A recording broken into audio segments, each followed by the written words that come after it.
Thanks. Good evening and welcome to tonight's talk on the Kerygma. I know some of you have been wondering how to pronounce that word that's up there. It's Kerygma. It's a Greek word that basically means preaching or proclamation. But over the years, it's come to have a very specific meaning, which is the fundamental proclamation of the Christian faith. The most essential, most basic proclamation of the Christian faith. Now, if you saw the announcements for this talk in the bulletin or in emails that I might have sent out, you might have seen some provocative questions that I threw in there. And we'll hit those and we'll see if we answer these through the talk. Oh, wait, Kerygma, the most fundamental proclamation of the Christian faith. See, I didn't have this in my hand when I started. So the questions that we're going to hopefully answer as we go through this talk are, why is the world so messed up? Have you noticed that? Okay. Why is the world so messed up? How does God fix it? Why does Jesus have to save us? And who wins the epic battle between good and evil? Some provocative questions. And I didn't actually mean for this talk to be a talk on the state of the world, but it sort of morphed into that because of those questions. But it's really a talk that's a personal talk. And towards the end, we'll expand it out to the world, give a couple of thoughts. But it's more of a personal talk. Anyway, so if the Kerygma can help us answer those questions, or at least understand them, let's dive in. The Kerygma can be quickly summarized by God loves you, sin messes things up, and Jesus saves you. And therefore, we should respond. Now, most people see those words and think, yeah, of course, I understand those. I got that. But truly understanding what's up there is far more profound than most people think. And in fact, most people have a very childlike understanding of what saves means because they have a very childlike understanding of what sin means. And we're going to see if we can address that. A lot of people think that sins are a man-made list of things called sins that somebody made up, and when we do something on that list, then someone in authority has the right to shame us because we did something bad. Does that sound like, perhaps the definition that somebody might have of what a sin is? It's pretty common. That's not what it is at all. And it's important to get right because what we believe translates into how we live. So making sure that we believe the right thing allows us to live authentically. So it's very important to do that. So where do we get the right understanding of how this works? Well, Father John Riccardo, who's a phenomenally gifted speaker, priest, communicator, etc., talks about this. And he says that if you get the first 3 chapters of Genesis right, if you understand those 3 chapters correctly, then you'll get the whole story correctly. But if you misunderstand those first 3 chapters in any way, shape, or form, then the rest of your faith really won't fit together quite right. So we're going to go over that. And you know the stories. The first 3 chapters of Genesis, you know the stories, right? First chapter, God creates the world. Second chapter, God creates Adam and Eve. Third chapter, the fall, the bad stuff. Somebody eats an apple, everybody gets upset. And we'll go through that. Now, it's important to know that the beginning of Genesis, the first 11 chapters of Genesis, are what's called inspired poetry. Inspired means with the Spirit. Inspired, Spirit, get it? That's where the word comes from. So it's inspired, it's infused with the Holy Spirit. God has spoken through a human author in a poetic way. So it's poetry.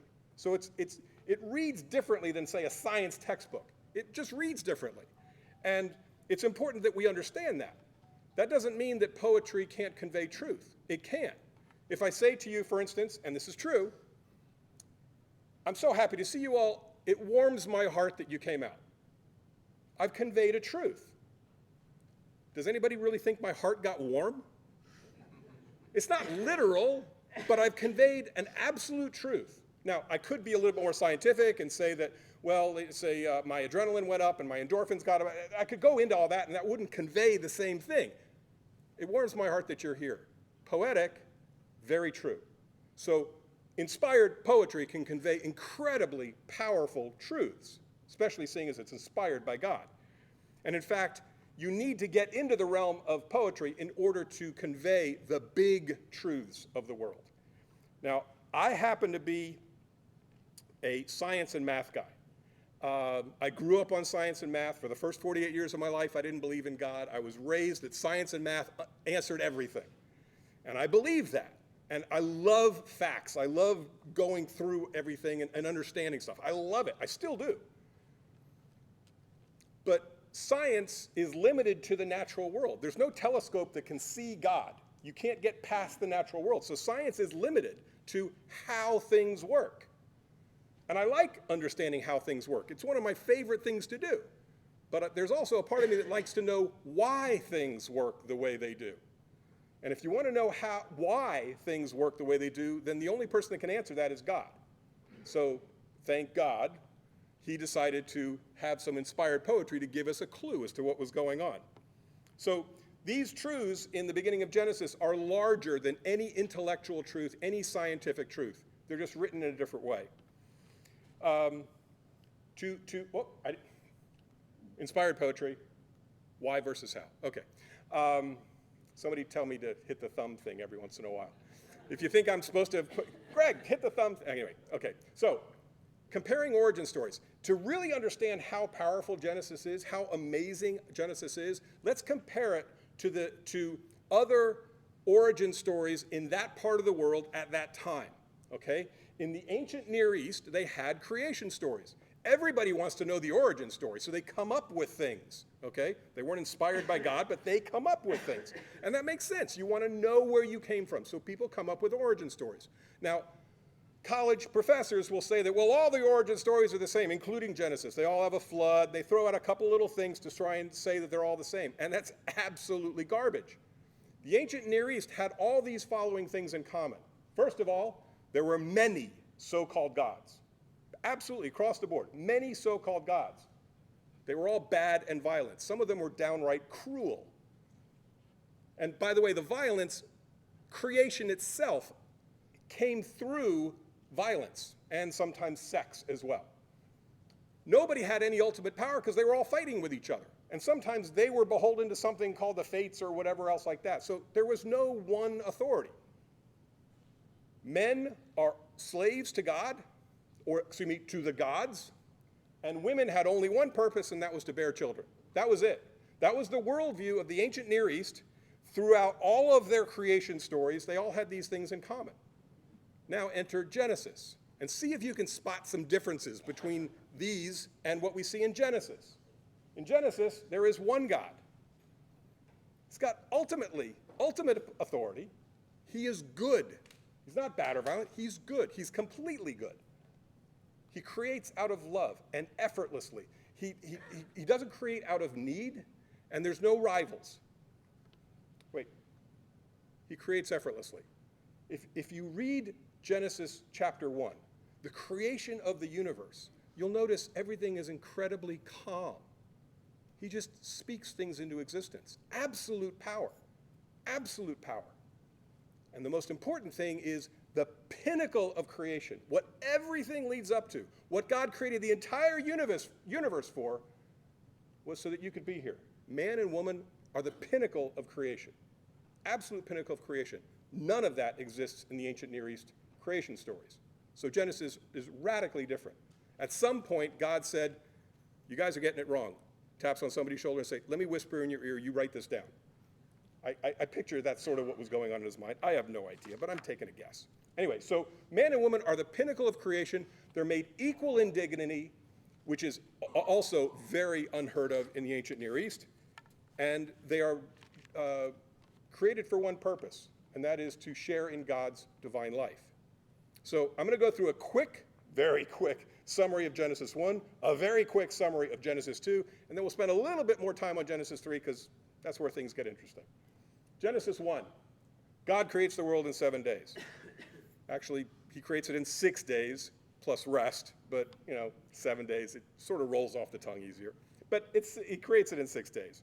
Now, for a science and math guy who loves thinking literally, I hear creates the world in 7 days or even 6 days. And I go, no way. I know the universe took longer than 6 days to create. But see, the Hebrew word that is translated as day, because the Old Testament was written in Hebrew, if you don't know, the Old Testament word yom, which is translated as day, can mean day, and commonly does mean day, but it means any specified period of time, any logical period of time. So a presidential administration is a yom. The Stone Age is a yom, okay?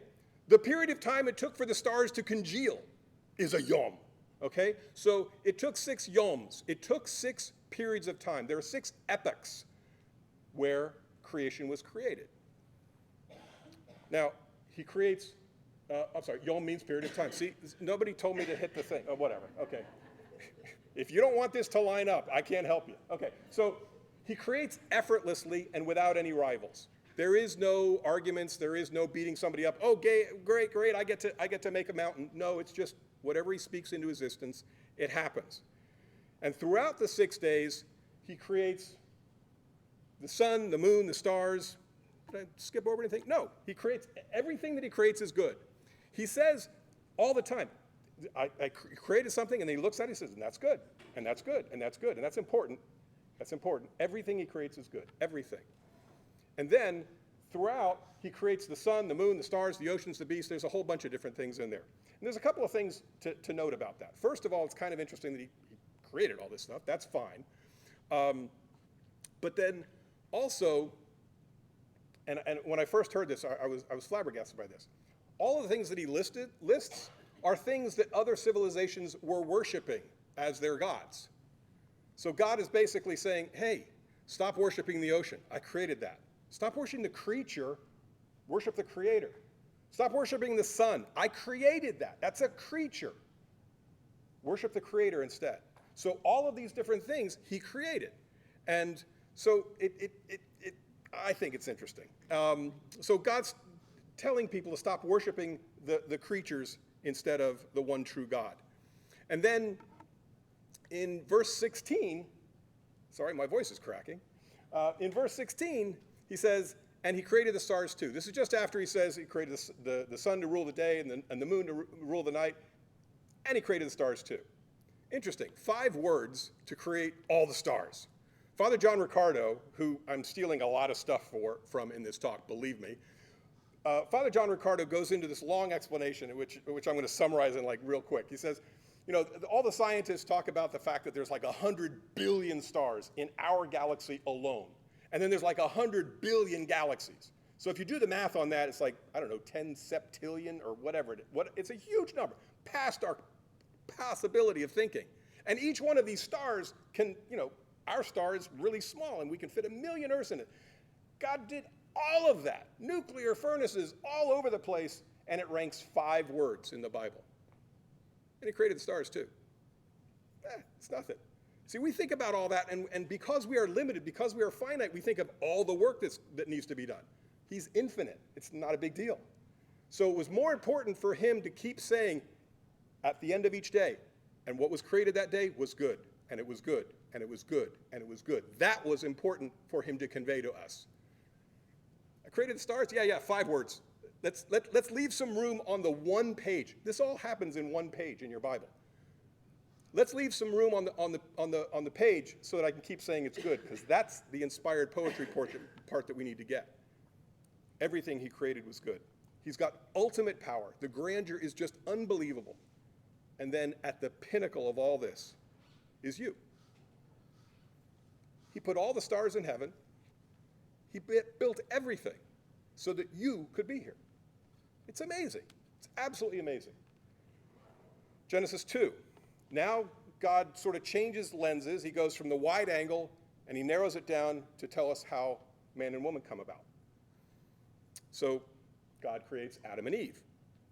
Now man and woman are created equal in dignity. This is really important. Now some people read it and go, and they pick up this one sentence and they go, whoa, look at the patriarchy, look at the misogyny going on here. And because God finally looks at his creation and for the very first time he says something is bad. He says something is not good. Does anybody know what it is? It is not good that man should be alone. So what does he do? First, he creates all these animals and says, Adam, does any of these suit you? And he, no. And then we all know the story, right? But God says, I will create a helper for him.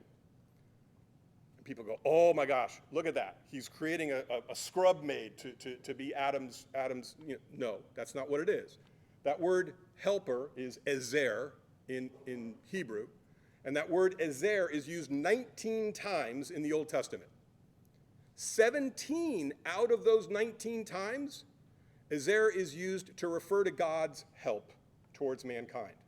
So ezer is no scrub maid. Ezer is divine help.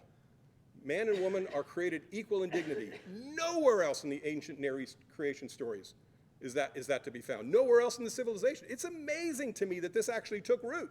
Imagine what you had to overcome to have this be the understanding. It's phenomenal. It had to have been from God for it to be able to penetrate. It's amazing. And he says that we are created in his image and likeness. And then later on in the Bible, we find out that our purpose is to be with him in heaven. That's what God's intention is for us. In 2 Peter chapter 1, verse 4 says, we are made to share in the divine nature, which is kind of neat. Now, the big question comes from all of this. If God is good, and everything he created is good, then why is everything so obviously messed up? We can see it with our own eyes. So what happened? As wonderful as science is, and I love math and science, it can't answer this question. Because this is a why question. And science can only answer how questions. So we'll begin to answer this why question with a what question. What was so special about God creating man and woman? What did he give them that he didn't give anybody else? And the answer is, he made, hold on, I'm backing. I was supposed to keep talking. See, now my thumb went crazy. What was so special was he gave us his image and likeness. And one of the things that he's got is free will. So we've got free will. It's an incredible gift, an absolutely incredible gift. And it's an example of how much God loves us. And again, nowhere else in the ancient Near East creation stories. Free will is one of my favorite subjects to talk about, and I only have about 2 minutes in here to cover it. I love it. But a lot of people have a misunderstanding of what free will is, especially our modern culture. Free will is not supposed to be used to do whatever we want. That's not freedom. That's, as Father John Ricardo says, that's lawlessness.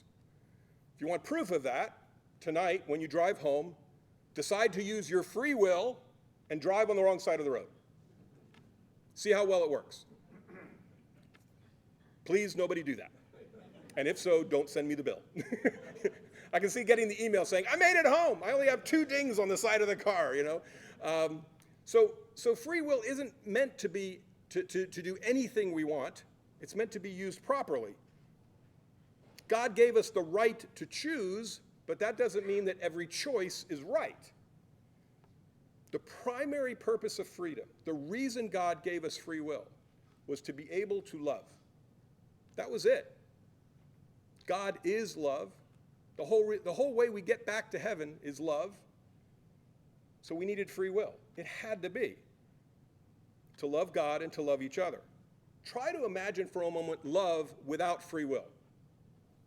Think about your significant other, think about your kids, think about your parents, think about whoever you want, somebody you love really good.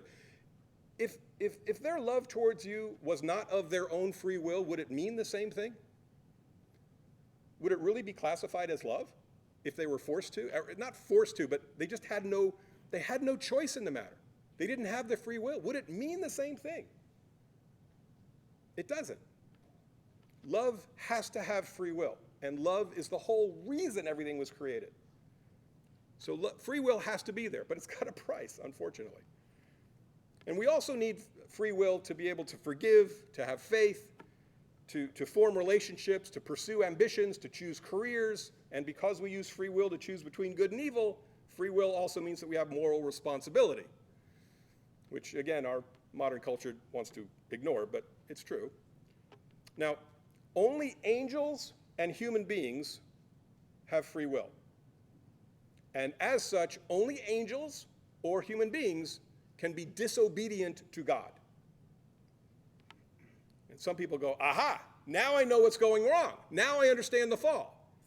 Somehow we used our free will the wrong way. It made God angry, and now we're suffering punishment for it. No, that's not it.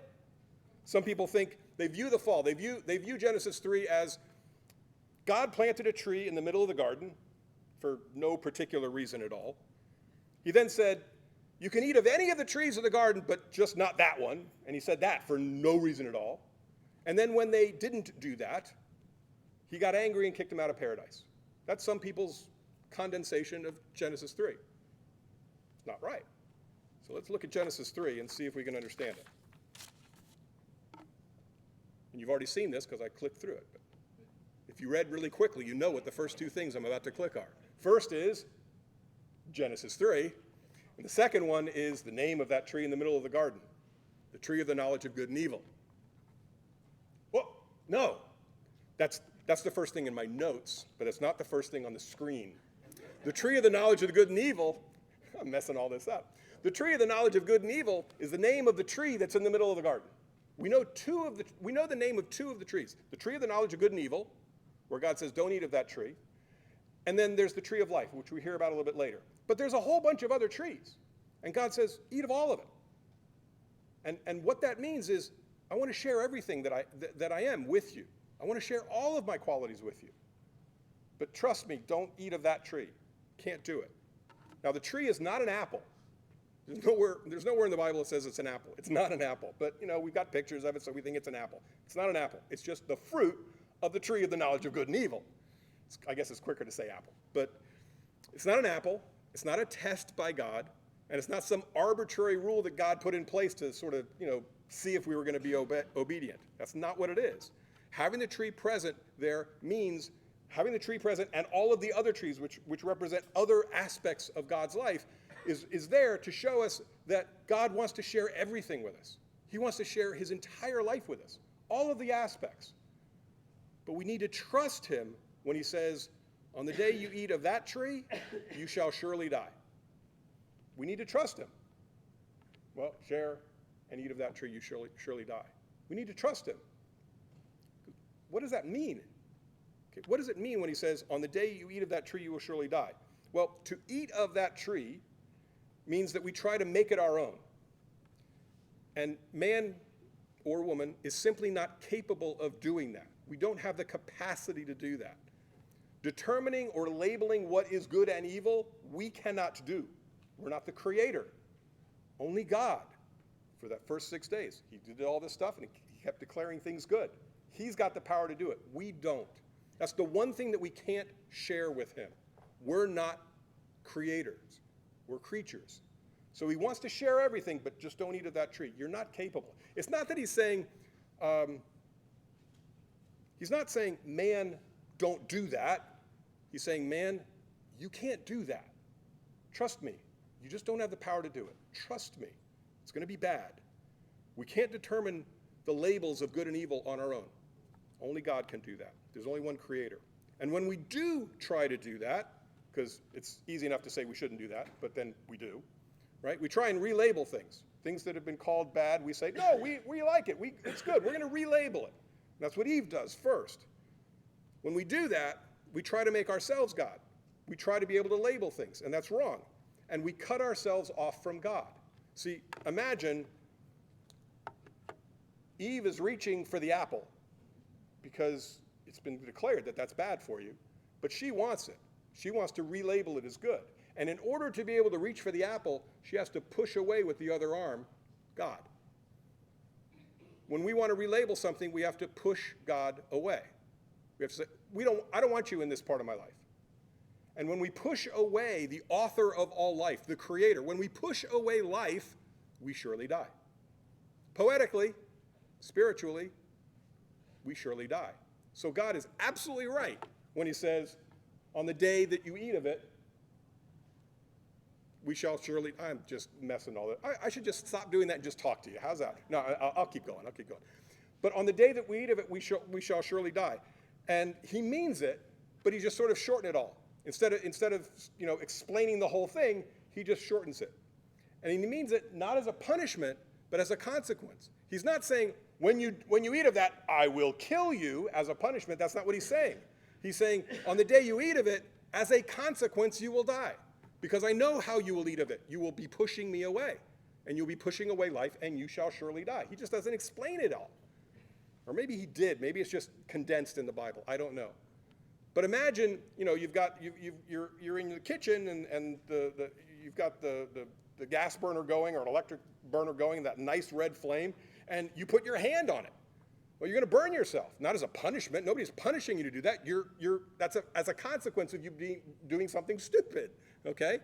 Now imagine you've got toddlers running around the house, and one of them goes, oh, nice, pretty red, and they go to reach for it. And Dad goes, no, don't do that, trust me. I don't have time to explain it to you, just trust me, don't do that.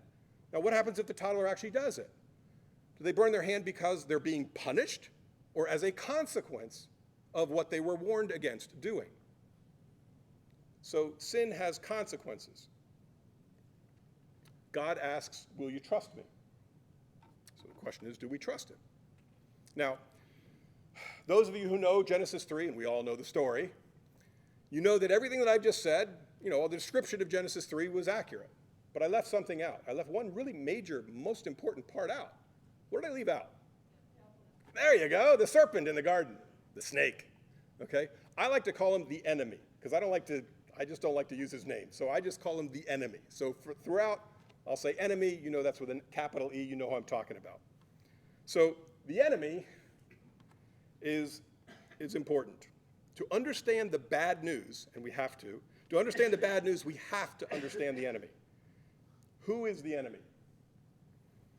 Well, the enemy started out as an angel, but then he rebelled. So he started out, everything that God created was good. But angels and human beings have free will. He chose to rebel. Now, I would just want to point something out. There aren't two gods. It's not like here's the good God, here's the bad God, and they're battling it out, and we get to see who wins. The angel is a creature.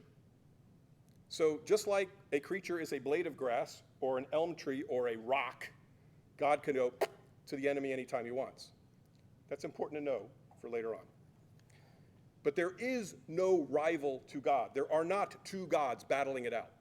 There's just one real big troublemaker. God has no equals. Why did the enemy rebel? That's also very important to understand. About halfway through the Bible, in the book of Wisdom, chapter 2, verse 24, it says that through the devil's envy, death entered the world. Through the devil's envy. Now, a lot of people get the words jealousy and envy confused, like they're the same thing. They're not. They're different. Jealousy can be bad. Jealousy can also be good. If I'm jealous of a talent that you have, that might spur me on to develop that talent within myself, which would be a good thing, okay? My jealousy of your talent inspires me to be better. But envy is different. Envy says that not only do I want that, I don't want you to have it. That's envy, okay? See the difference? Ever know anybody who is envious of things? How amazingly happy it is to be around them? Anyway, so who is he envious of? He's not envious of God. He knows he can't compete with God. He's envious of us because God shared with the angels the plan that he had for us. That was, the angels were the messengers. The angels were the workers for God, but he wanted to share his life with us. God wanted to share his life with us. And at least one of the angels said, non serviam, I will not serve that. And he took a bunch of his fellows and they left. They got kicked out. So through the devil's envy, death enters the world. What is the enemy's strategy? To lie. That's it. To lie. To lie about the nature of God, so that to have an attempt to cause us to not trust God. And he also lies about the nature of sin in an attempt to have us freely choose against God. It's what he does in Genesis, and it's what he does today. What he does today? What he does today. I said it right. It just didn't sound right. The enemy says things like, God's not your father, he's your adversary. You can't trust him, he's not good. He's not looking out for you. He's holding out on you. See that thing you want? He's telling you not to have it. That's not good. If he really loved you, he'd let you have that, but he's not letting you have that, so he doesn't love you. Anybody ever have those whispers? That's the enemy. He tries to deceive us into thinking that we can find happiness without God, and we can't, because God is the author of all good things. The enemy has nothing to offer. He's not a creator. Anything good comes from God, and the enemy tries to trick us to say, here, take these things. They'll make you happy. And he can't. That strategy worked against Adam and Eve, because she only took the apple after she was tempted. And it's the same lie he tells us today. Now, for the next couple of minutes, it's going to get a little bit dark. I promise it ends upbeat. But for the next few minutes, it's going to be a bit dark. What's the enemy's goal? Well, the Gospel of John, chapter 10, verse 10, tells us that the thief, the enemy, comes to steal, to kill, and to destroy. Father John likes to point out the fact that the word kill is in the middle there somewhere, like it's not the worst thing. To steal you away from God, to kill you, and to destroy you. There's something worse, and there is. The enemy hates us with a passion that we cannot possibly understand. He wants to kill you, and worse. He wants to capture you. He wants to own you. And he lies to us in order to get us to sin. Why? Why is that so important? What are the consequences of sin? Well, some would say, and it's accurate, some would say, or just leave it at this definition, sin separates us from God. And that's true, but it's worse than that. It's far more deadly than that. Most people think of sin as something we do or do not do, right? Here's these list of things. A sin is something we do or do not do. And it is. But primarily, sin is a power. It is an entity. Father John Riccardo says, we sell ourselves into slavery to powers that we cannot compete against.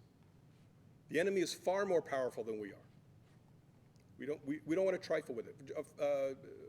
Pope John Paul II said, do not trifle with the devil or the serpent or something like that.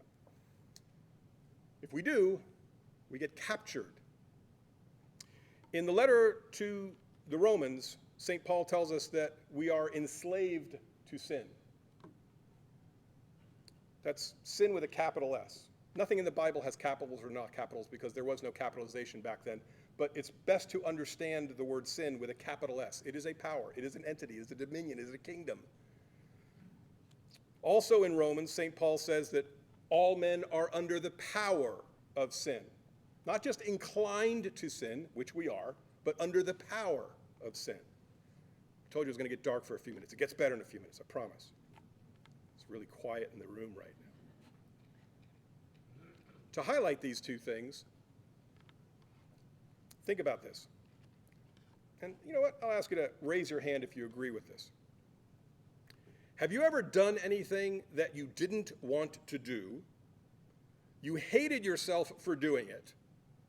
You knew you shouldn't do it, but you did it anyway. That's the power of sin. That's the power of sin. Being enslaved by sin is more than just being attracted to something or addicted to something. It's being powerless to resist. Powerless to resist. St. Paul elsewhere in Romans says, "For I do not do the good I want, but the evil that I do not want is what I do." And that was St. Paul. Are we in the room better? We're powerless. It gets better in a minute, I promise. This is man's fate apart from the help of God, apart from the help of the Holy Spirit, apart from everything else. This is our fate because we're under the dominion of sin. we are enslaved. We're in the hands of a trafficker to be used, abused, mocked, and humiliated. And that's what he wants to do. An analogy, is anybody here from Canada? Anyone? Good, okay. I would have begged an indulgence of you to use this hypothetical description. Imagine that you've been warned against going to Canada, because something bad will happen if you go to Canada. But you see some really flashy ad or something, somebody entices you to step over the border, and as soon as you step over the border, bam, they grab you, they take your passport, and they do not let you back. And for the rest of the time, you're mocked, you're abused, beat up, whatever it is. You just cannot get back to your country. Your passport is taken away. That's sort of what it's like. You're stuck. Adam and Eve did that to the entire human race. When they messed up all the way back then, it messed us up. Because just as mutations in the DNA, in our physical DNA, can sort of pass down through generations, mutations in our spiritual DNA sort of pass down. Another way to think of that is, well, they became slaves, basically. And the children of slaves are not born free. The children of slaves are slaves themselves, and so on, and so on, and so on. Now that's original sin, and our baptism takes care of that. But then there's also actual sin, where we voluntarily, if we don't understand this well, we voluntarily sell ourselves to sin, to be captured, to be owned.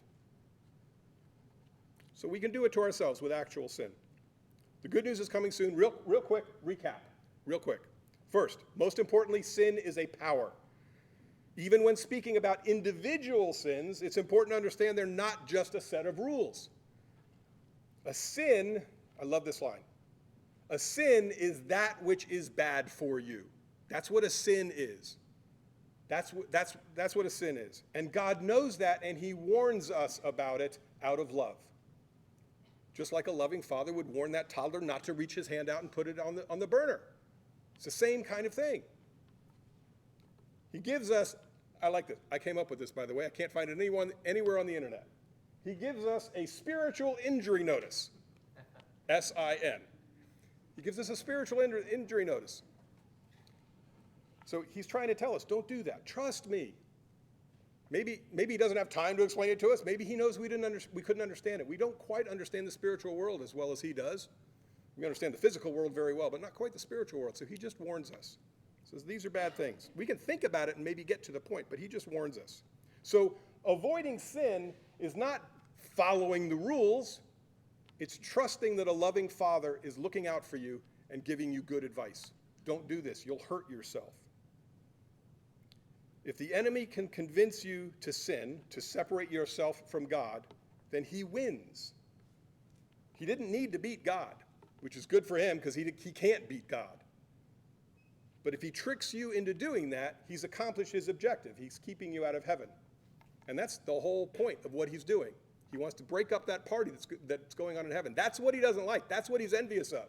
He can't go up against God, but he can trick us. So we got to be on the lookout. Have I finished everything? Yes, I finished everything up there. So let's end with the good news. I told you it was going to get dark for a little bit. Now we end with good news. Okay? Good news.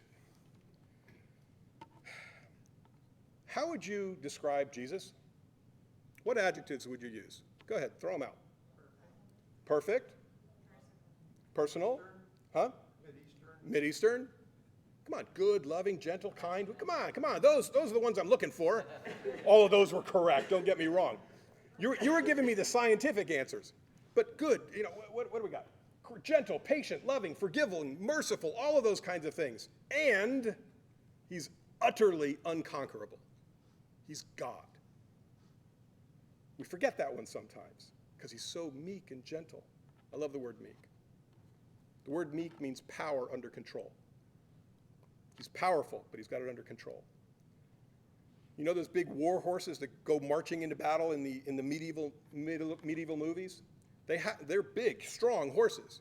But if they get in the middle of battle, they'll freak out and they'll run. So they have to be trained not to do that.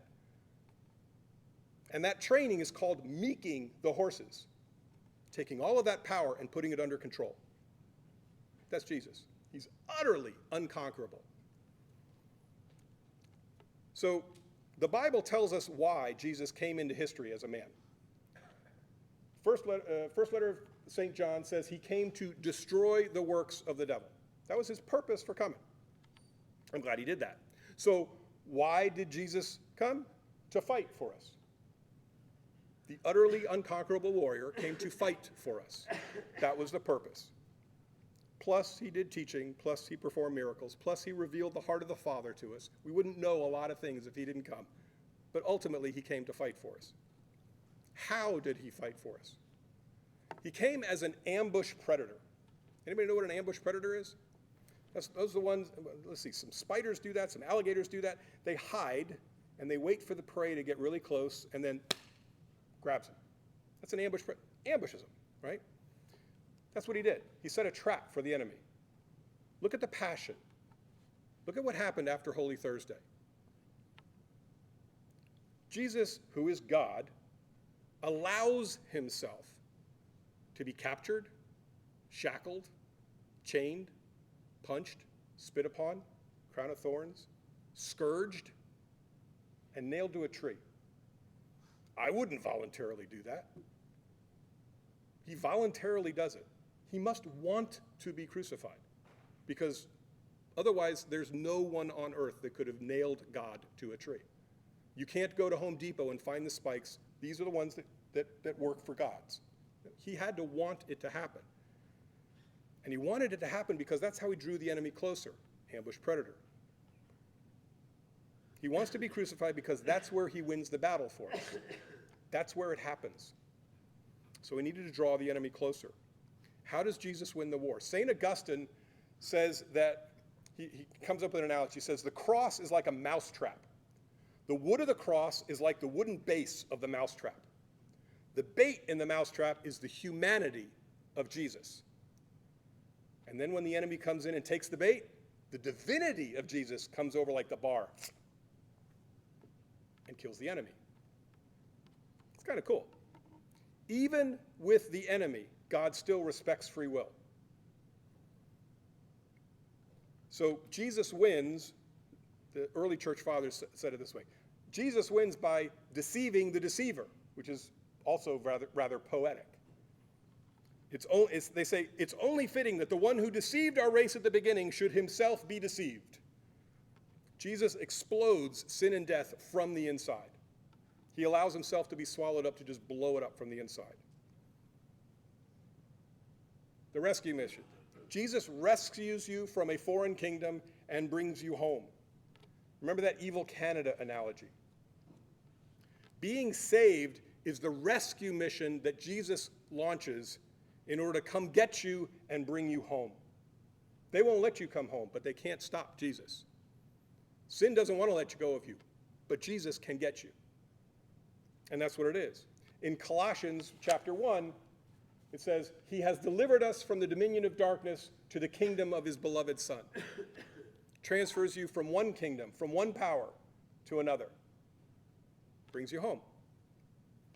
So, what should our response be to all of this? What should we do as Christians? Well, we should have faith, we should live our faith, and we should share our faith. Look at the Great Commission and the basics. There's a lot more than can be said up there, but that's the basics. So let's review the initial questions that that I put up there and see if we've handled them. One of them I'm going to talk about for a few minutes, but the rest of them are actually pretty quick. Why is the world so messed up? Well, because God wants us to be able to love. Without us being able to love, everything is meaningless. And in order to love, we have to have free will, even though free will allows for evil. And some people say, didn't God know that this was going to happen? Didn't he know that this was going to create all sorts of problems and pain and suffering and evil in the world?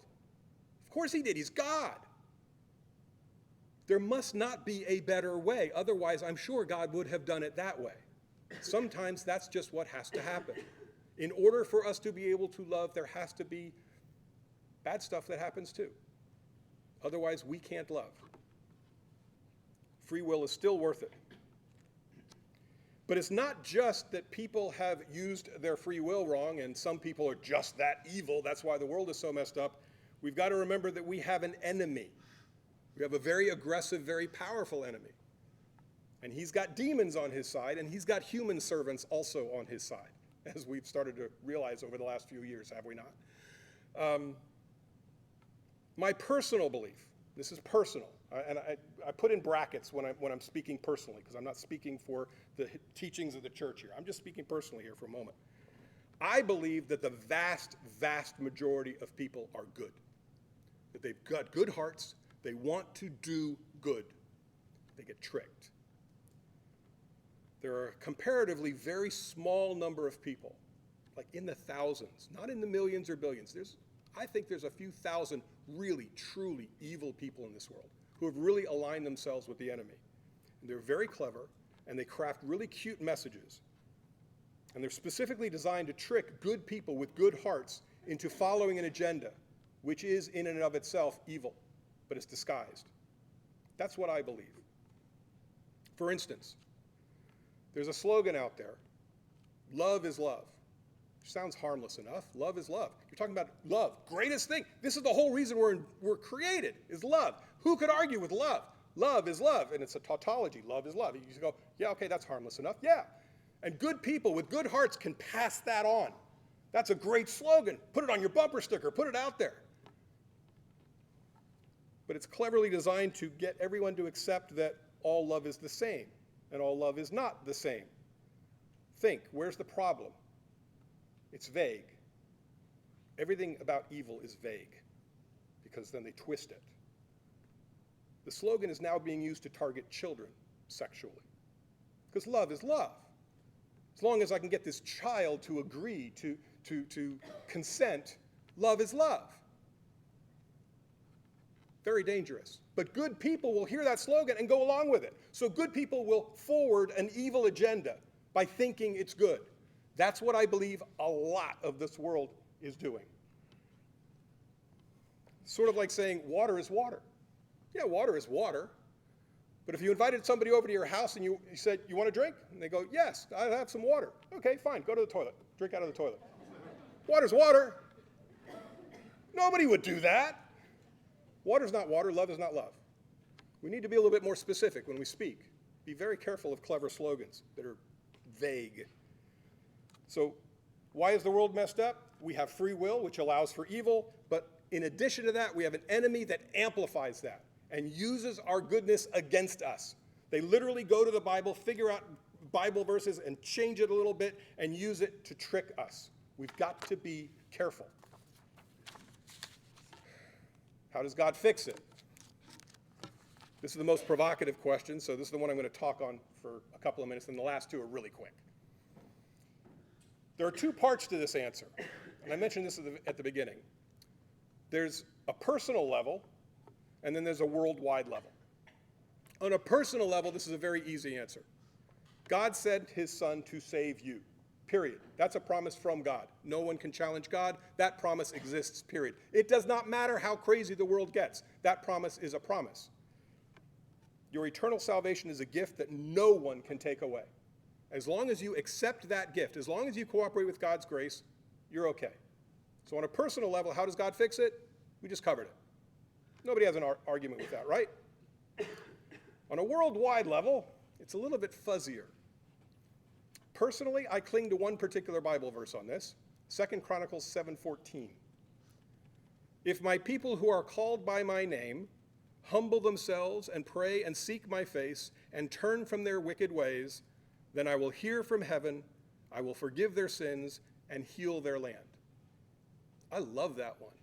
And personally, I think there's more people praying for salvation for the world at this point in history than has ever happened in the entirety of human history. Not just because there are more people on the planet, but because it's becoming more obvious. Now, the only way that I can think that this healing will happen quickly and painlessly is if God comes and takes away our free will and wipes our hard drive. And I know that's not going to happen, because otherwise creation is meaningless. So it might take a while. It might not be quick and painless.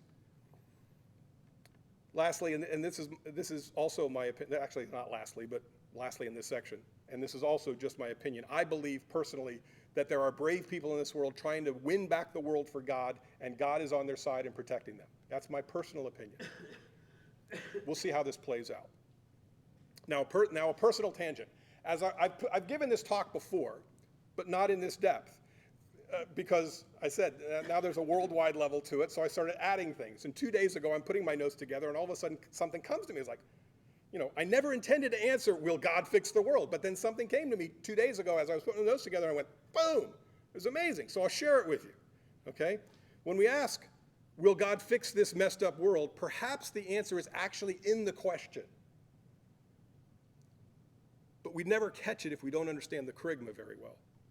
Now, I don't pretend to know the mind of God, so this is, again, just an opinion. But think about it. I don't pretend to know the mind of God, but I think the following is plausible. From the Kerygma, to set this up, from the Kerygma, we know that spiritually we have an enemy who despises us, who wants to enslave and humiliate us for all eternity. The enemy offers enticements and temptations, and he lies to us by saying, oh, it's no big deal. Go ahead, take the next step. Spiritually, a lot of people have accepted that deal, and they have sold themselves to enslavement, to sin. The right answer would have been, no thanks. I prefer to lead a free life with God's help. A good life is better. But because we can't see the spiritual world, it's hard to understand the spiritual world, then it's easy to drift into a bad situation. It takes intentional effort on our part to be aware of what's going on, especially with a tricky enemy. Now, consider the world we live in. That was the spiritual side. Now let's go to the world and see if you can catch the parallel. For a lot of people, the most pressing danger in the world right now is the question of whether or not we can continue to live in freedom, or if we're going to become slaves to people that don't like us, who despise us, and want to control what we say, what we eat, who we can associate with, how we can live, what we can own, all of that stuff. They've said it openly. Now, some people are okay with that. They buy the deal. They accept that offer because, hey, they're going to take care of me. They accept the lie. But a lot more people are finally understanding that it takes effort to be free, because the alternative is effectively slavery. So for the first time, at least for the first time in a long time, people are realizing that they might be captured by powers that they are powerless to resist. Did you catch the parallel? Could it be that God is allowing this time because it's his way of waking us up out of our slumber so that we recognize and reject the enemy that is acting in the world? Could it be? Because we have to use our free will to do that. That's the only way it works. So whether we talk about the physical world or the spiritual world, if we want our freedom, it comes at a price. Our vigilance, our commitment to act on truth instead of our feelings, our commitment to think about long-term consequences instead of just what it feels like today, our commitment to inspect and reject the lies of the enemy, either spiritually or in the world. And when we fall, our willingness to humble ourselves before God, to ask forgiveness, and to be better. That's the way I think of it. End of my tangent. Now on to the last two questions. These are quick. Why does Jesus have to save us? I think we've tackled that one, have we not? We voluntarily sell ourselves into sin, and by ourselves we are powerless to break away. But because God loves us, thank God, yes, we have an unconquerable fighter who will come and get us. Easy answer. Last one. In the epic battle between good and evil, who wins? This is a tricky answer, actually. Our enemy is a creature, so we know that he cannot remotely challenge God. There is no parity there. He could flick him away. So we know that's not a problem. But remember, he doesn't have to. To accomplish his desire, he doesn't have to beat God. He only has to deceive us. We are vulnerable. So it's up to us to not be deceived. It's up to us not to fall for cute slogans, to think things through, to think about long-term consequences and what's best for us now and later. We need to trust God so that we don't wander off and get captured by the enemy. If you need to, pray for guidance and wisdom in those areas. And remember, we may be vulnerable, but God never loses a battle. All you have to do is stay close to God. God always wins. Thanks for listening. God bless you. God bless our country. And God bless the church all throughout the world.